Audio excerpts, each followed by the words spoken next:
ប៉ុន្តែដល់ពេលសម្រាប់បកកម្មវិធីហ្នឹងមកអាចឲ្យម៉ាក់ប៉ាគាត់និយាយជាមួយនឹងគ្រូដាក់បន្ទុកថ្នាក់ក៏ដូចជាគ្រូ TA ដើម្បីដឹងពីការសិក្សារបស់អូននៅក្នុងសាលាមិនអីមិនអញ្ចឹងហ៎បង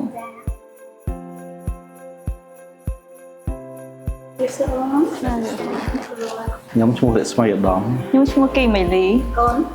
អូនឈ្មោះអីអូនឈ្មោះដែរកូនរស្មីវីចាច្រើនដងដែរបងតាំងពីអូនចូលរៀនថ្នាក់ nursery មកឲ្យតើសាលាគាត់មានកម្មវិធីជួបជុំអាណាព្យាបាលពួកខ្ញុំតែងតែចូលរួមគ្រប់ពេលមានអារម្មណ៍ថាជារឿងល្អមួយដែលសាលាបង្កើតកម្មវិធីហ្នឹងមកដោយសារតែជាធម្មតា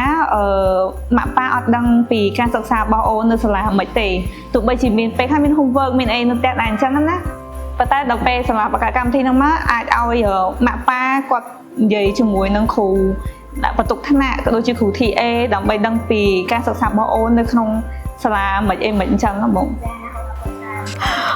ខុសគ្នាខ្លះបងខុសគ្នាត្រង់ថានៅសាលាអូនគាត់អាចអានឬមកគាត់អាចឆ្លើយបានគ្រប់ទាំងអស់ប៉ុន្តែពេលខ្លះនៅផ្ទះដូចខ្ញុំសួរគាត់អីអញ្ចឹងទៅគាត់ពេលខ្លះគាត់អត់ព្រមឆ្លើយឬមិនអានមួយយើងទេពេលអញ្ចឹងគាត់មានអត្តចរិតខុសប្លែកគ្នាពីកន្លែងនឹងដែរអញ្ចឹងជាដំបូងខ្ញុំនិងក្រុមគ្រួសារក៏ចង់អរគុណទៅខាងគណៈគ្រប់គ្រងសាលាដែលគាត់បានបង្កើតកម្មវិធីជំនួបមេដាបេដាសិស្សនឹងឡើងមកដើម្បីឲ្យម៉ាក់ប៉ាទាំងអស់គ្នាបានជួបពិភាក្សាជាមួយនឹង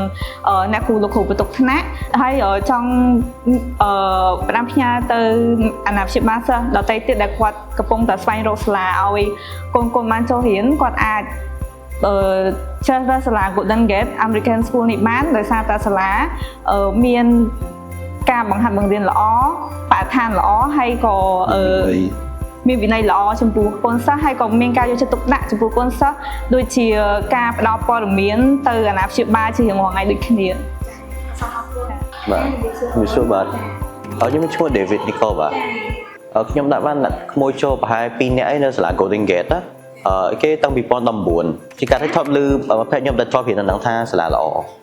គាត់ឥឡូវបានរៀនថាគាត់ឥឡូវឆ្លាតជាងមុនគាត់បានលឿនជាងមុនហើយគាត់មាន